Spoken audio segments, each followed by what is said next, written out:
Ce samedi matin dans la commune urbaine de Kindia, la nouvelle était sur toutes les lèvres des citoyens. Dans la nuit du vendredi à samedi 28 août 2021, 10 prisonniers ont tenté de s'évader à la prison civile de Kindia située au quartier Sarakolea, en plein cœur du centre-ville. Mais dans cette tentative, selon nos informations, sur les 10 qui avaient pratiquement le même objectif que celui de s'enfuir, 7 ont réussi à s'évader, 2 d'entre eux ont été interpellés et un a trouvé la mort par balle suite à un échange de tirs avec les gardes pénitentiaires. Très tôt dans la matinée de ce samedi, suite à l'évasion de 7 prisonniers à la prison civile, le procureur de la République près le tribunal de première instance de Kindia, Amadou Diallo, en compagnie de certains cadres du parquet, s'est rendu sur les lieux pour constater les dégâts. Mais concernant cette évasion des prisonniers, le procureur écarte toute hypothèse de complicité de la part des gardes pénitentiaires. En lieu et place de complicité, il parle plutôt d'un manque de vigilance de la part de ces derniers. Mais sur la question, Amadou Diallo promet de diligenter une enquête sérieuse afin de mettre le grappin sur les 7 qui ont réussi à s'enfuir. Le dauphin Fodé Touré est un transféré de Forcaria. Il est condamné à 2 ans de prison pour abus de confiance portant sur les minéraux. Ce samedi matin, son corps était étalé de tout son long dans l'enceinte de la prison civile de Kindia. À en croire toujours nos sources, ces prisonniers se sont servis d'un scie pour scier un antivol de la cale B5 pour s'enfuir. Pendant ce temps dans la ville, les autorités judiciaires et militaires ont ouvert une enquête afin de mettre le grappin sur les 7 qui ont réussi à se tirer d'affaire. C'est une rencontre transversale qui traite des sujets dans divers domaines d'activité socio-culturelle et politique. En toile de fond à cette rencontre, la démocratie, les droits de l'homme et même des questions environnementales ou encore de l'engagement citoyen. Mais aussi la coopération sécuritaire entre l'Europe et l'Afrique. Et justement, moi j'ai animé un panel autour de l'impact de la coopération sécuritaire entre l'Union européenne et mon pays, la Guinée, sur le travail des défenseurs des droits de l'homme et sur le combat démocratique dans mon pays. Le responsable des opérations du Front national pour la défense de la Constitution ne s'est pas limité à la phase protocolaire. Le coordinateur du mouvement Tournons la page en Guinée a fait des témoignages à charge contre les forces de défense et de sécurité guinéennes et sur le régime Condé. La BRI qui a été mise en place, comme vous le savez, pour lutter contre le terrorisme et le crime organisé a été très malheureusement détournée de sa mission et utilisée dans le cadre de la répression des manifestations contre le 3e mandat de M. Alpha Condé. Pour mener à bien ce combat pour le changement, il invite la société civile européenne à se joindre au FNDC pour conduire un plaidoyer auprès des instances européennes avec pour objectif obtenir l'arrêt systématique de toute coopération sécuritaire entre l'Union européenne et les forces de défense et de sécurité guinéennes. Parce que les fruits de cette coopération sécuritaire sont utilisés contre les militants pro-démocratie et contre la démocratie elle-même en Guinée et contre les défenseurs des droits de l'homme. C'est une tempête dans un verre d'eau. Je pense que ces gens ne savent pas comment fonctionne l'État, ne savent pas comment fonctionnent les forces armées. Sinon, ils n'auraient pas entamé de telles démarches parce que tout le monde sait qu'aucune armée au monde, aucun pays au monde ne finance l'armée de notre pays. Donc, je ne sais pas de quelle collaboration on parle. Ce n'est même pas une nouvelle, mais c'est par respect pour votre personne en tant que journaliste, en tant que confrère, que je réponds à vos questions. Parce que les gens ne connaissent pas le fonctionnement de l'État, ne connaissent pas le fonctionnement des forces armées. Voilà un mélange de genres où on va demander à l'Union européenne de cesser une collaboration avec les forces armées guinéennes. Mais l'armée guinéenne était une émanation du peuple de Guinée. Donc, tant que la Guinée existera, l'armée guinéenne existera indépendamment de l'Union européenne ou d'une autre organisation internationale. Si certains fonctionnaires estiment que le prélèvement des 5% sur le salaire indiciaire aura un effet néfaste sur leur petite économie et trouvent que le moment n'est pas opportun, la Coalition nationale des professionnels de santé, elle, apprécie l'initiative et parle de ses enjeux. La Guinée a son schéma et les dispositifs qui sont mis en place actuellement Caisse nationale de sécurité sociale, INAMO, Caisse nationale de prévoyance sociale et les mutuelles de santé sont les mécanismes qui nous permettent d'aller vers la couverture santé universelle. Nous sommes dans cette démarche. C'est ce que vous devez retenir et que vous devez encourager à ce que les gens comprennent. Et on vous invite à aller à la source au niveau de ces structures pour savoir quel est le dispositif qu'il faut, quels sont les avantages liés à ces structures qui sont mises en place par rapport à ça, pour que la population comprenne, que les fonctionnaires comprennent, surtout les enseignants, et qu'ils acceptent de cotiser pour se soigner. Pour le prépaiement obligatoire, c'est une étape, parce que le paiement direct, lorsqu'on tombe malade, ça va appauvrir les gens par rapport à ça. Elle soutient Mordicus que cette action du gouvernement va permettre de lutter contre l'appauvrissement des fonctionnaires à la longue et diminuer à coup sûr les charges pendant les moments de maladie. Imaginez que quelqu'un tombe malade, il va à l'hôpital pour se soigner. On lui dit de payer ses médicaments, de payer les examens complémentaires. Il peut payer plus que son salaire. Mais si par exemple il accepte ce prépaiement direct sur son salaire, ça peut au moins diminuer à coup sûr le coût de la prise en charge. Donc nous voulons que l'État nous accompagne dans ce combat, c'est-à-dire le combat pour la mutualisation à outrance de la santé. C'est une manière d'appeler la population de comprendre que c'est dans leur avantage. De nos jours, beaucoup de pays de la sous-région sont en train de migrer vers la couverture santé universelle, ce que souhaite la CONAPROS pour la Guinée. Au lendemain du scrutin présidentiel du 18 octobre 2020, plusieurs citoyens de Conakry ont payé les frais des violences politiques. Le collectif des jeunes leaders pour la paix se mobilise à cet effet pour apporter une assistance aux différentes victimes. Ce samedi marque le lancement officiel de ce projet qui prendra fin au mois d'octobre prochain. Il y a eu beaucoup de morts, il y a eu beaucoup de blessés graves. Mais ces victimes sont du côté civil, mais aussi des forces de défense et de sécurité. Nous avons donc envisagé de les soutenir, les aider financièrement et moralement. C'est pourquoi aujourd'hui vous voyez ces partages des denrées alimentaires en ce qui concerne. Vous avez les sacs de riz, vous avez les bidons de 5 litres d'huile, vous avez les boîtes de mayonnaise, vous avez aussi le sucre. L'objectif de cette ONG est de venir en aide à 70 personnes, dont les hommes en uniforme. Le collectif compte également rendre visite à certaines victimes dans les hôpitaux de Conakry. Ceux en prison ne sont pas oubliés, ajoute son vice-président.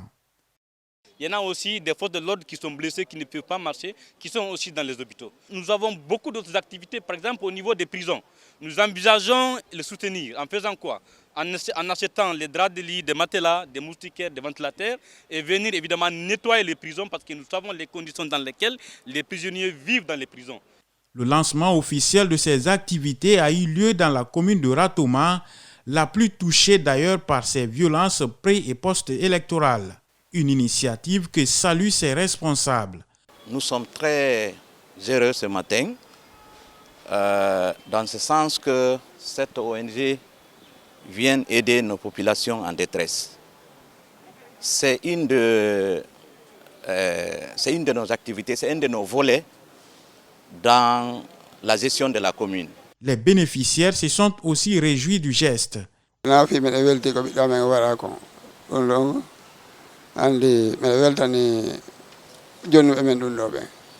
Pour des raisons de pandémie, l'ONG a réduit le nombre de participants à cette cérémonie et compte faire le déplacement vers des personnes concernées. Dans le cadre de la mise en œuvre des activités du projet d'amélioration participative des conditions d'égalité, des droits et d'autonomisation économique des femmes, filles, a passé d'un lien avec le plan d'action opérationnel du dit projet, des ateliers de lancement officiel des cadres de concertation pluri-acteurs communautaires sur les questions de droits égalitaires, genre, même droits et chances et d'autonomisation économique des femmes, filles, sont organisés dans les 10 territoires cibles du projet. Le présent atelier de lancement officiel marque le début de la formalisation et du fonctionnement effectif de ces dispositifs, de ces mécanismes de concertation et délibération communautaires autour des défis, principes et pratiques d'égalité genre, et d'autonomisation économique des femmes, même droits et chances. Au fait, ce jeudi, dans la salle de délibération de la mairie de Kindia, ce projet d'amélioration participative des conditions d'égalité des droits et d'autonomisation économique des femmes,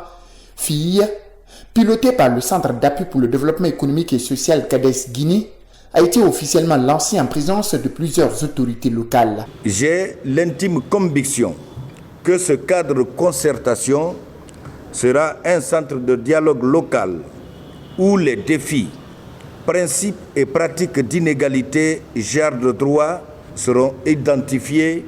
Accroître la participation et le leadership communautaire dans la prise d'action essentielle à l'amélioration des principes de droit égalitaire, genre et bonnes pratiques d'autonomisation économique des femmes est l'un des objectifs du projet financé par l'Agence belge de développement à travers l'intervention entrepreneuriat féminin du programme Entrepreneur. Continent africain, des études ont montré ces dernières années, c'est le continent qui regorge plus d'entrepreneurs femmes. Mais c'est un entrepreneuriat de survie. Ceci pourrait être solutionné en faisant la promotion et la vulgarisation des lois en faveur de l'accès aux femmes, aux fonciers. Une facilitatrice endogène, membre de l'organisation de la société civile, porteuse, a été formée au préalable sur les techniques et outils reflets d'animation pour conduire ces espaces d'échange dans la préfecture de Kindia. Grâce à ces cadres de concertation, il y aura une bonne pratique sur l'égalité de genre dans la commune urbaine de Kindia. Le lancement officiel de ces cadres de concertation va se poursuivre le 27 août à Matam, Dalaba, le 28 à Matoto, Mamou et Pita et le 29 à Ratoma. À Tombo, où l'opération a été lancée, les dispositifs étaient déjà en place pour dégager ces déchets qui pullulent le long de la mer. L'initiative s'inscrit dans le cadre du programme Sanita Ville d'Enabel en collaboration avec le ministère de l'Hydraulique et de l'Assainissement. Elle est financée par l'Union européenne. Le sens de ce lancement, en fait, c'est pour impliquer les populations de Kaloum qui ont perdu vraiment l'habitude d'assainir leur quartier parce qu'il y a un contrat qui existe aujourd'hui entre l'État et Yezil Adamlar qui a supprimé les PME dans ces communes. Donc aujourd'hui, c'est pour que la population se sente impliquée dans l'assainissement et à travers aussi notre plan national de sensibilisation Mon quartier propre, pour que ceci soit au courant de cette activité aussi. Boulbinet est cité parmi les quartiers réputés sales de la capitale. Les populations de la localité avec des équipements d'assainissement en main veulent se débarrasser de ce cliché. Mais il faut que l'initiative soit pérennisée, plaide le premier vice-maire de Kaloum. Et ce que vous voyez, le programme que vous avez vu aujourd'hui va continuer. Et l'année dernière, on en a fait. Cette année et l'an prochain, si Dieu le veut, on va le faire. Ça sera poursuivi. Ça nous donne de l'honneur, du plaisir à le faire parce que chacun de nous doit assainir son environnement. C'est pour cette raison qu'on dit souvent que la propriété est surtout celle de l'environnement. La problématique de l'insalubrité, c'est d'abord aux citoyens d'y faire face. La jeunesse de Boulbinet a pris conscience et compte bien grâce à ce programme d'assainissement de donner une image reluisante à leur quartier. C'est un plaisir pour moi parce que chaque week-end, j'ai l'habitude d'assainir la commune de Kaloum avec mes éléments sans moyens. Et on le fait avec nos propres ressources. Si je vois aujourd'hui une association ou un groupe venir assister ou intervenir dans un projet d'assainissement, je dirais que vraiment c'est un sentiment de joie pour nous. On les remercie, on est très contents. Ce n'est pas la commune de Kaloum seulement, ce n'est pas les maires, ce n'est pas les conseillers, mais nous tous, y compris les journalistes, que nous félicitons, que nous remercions. Sanita Ville Propre est un programme d'envergure.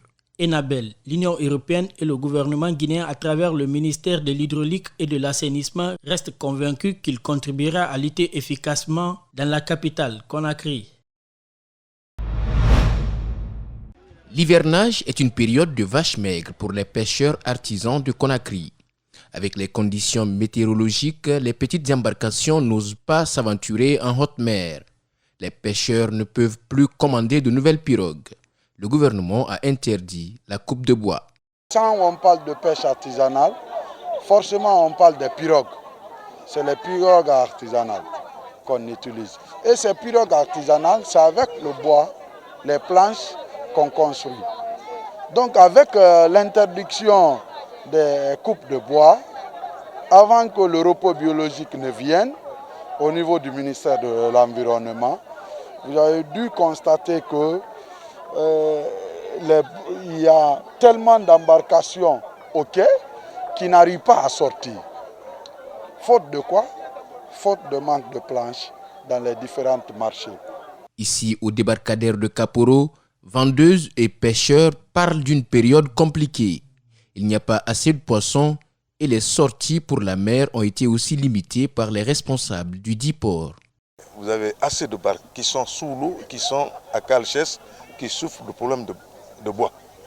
C'est seulement le problème de bois. Et en même temps, les paquets de pointes qu'on achetait à 14 000, 15 000 coûteraient aujourd'hui à 35 000, 40 000. Tout cela vient ajouter à nos problèmes. Vous avez, tout récemment, il y a eu l'augmentation du prix de l'essence. Ça a joué sur notre économie. Si vous dépensez beaucoup et vous pêchez moins, vous êtes obligé de vendre cher. Et tout cela se répercutera sur le panier de la ménagère.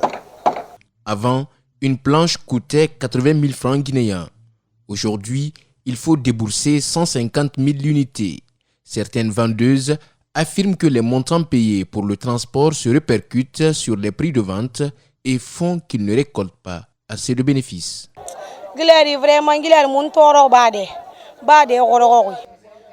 Nous souffrons actuellement au port ici. L'eau a pris la mer. Nous sommes envahis par les ordures quand les pirogues sortent pour pêcher. Elles arrivent avec rien en main. Nous, les vendeuses de poissons, nous finançons les piroguiers, mais parfois nous sommes sans intérêt.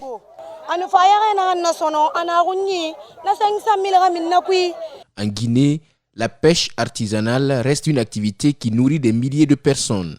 Selon les statistiques, en 2016, on comptait 23 000 pêcheurs pour 7 523 embarcations. De nos jours, les acteurs du secteur sont confrontés à d'énormes problèmes en matière de sécurité. Ils demandent au département de l'environnement notamment d'avoir un regard sur la protection de la mangrove, lieu de reproduction des poissons. Comme on dit, rien n'est impossible. Dieu est grand. Voilà, aujourd'hui, on est là, on est petit, on grandit de chaque match. Chaque match, on grandit. On peut voir la Tunisie, on était petite équipe. On peut voir Centrafrique, c'était un autre visage. Et aujourd'hui, c'est encore un autre visage. On peut dire que la Guinée est imprévisible. Mais voilà, aujourd'hui, on est bien, on est solide. Maintenant, l'objectif, c'est que du bonus. On va essayer de prendre match par match. Quoi qu'on fasse maintenant, on a été bien et je pense que c'est une fierté d'être là. Donc c'est que du bonus maintenant et on va essayer de prendre les matchs les uns après les autres pour prendre du plaisir et rendre le peuple guinéen heureux. La Guinée arrive à bout du quintuple champion d'Afrique. L'instant historique, même moi, c'est avec beaucoup d'émotion que je vous parle parce que déjà on fait mieux. Cette équipe déjà se qualifie déjà pour le second tour. Je pense que la Guinée ne l'a jamais fait. Et donc aujourd'hui, non seulement on s'invite déjà parmi les meilleures nations de basketball en Afrique, mais on fait mieux. On fait des victoires.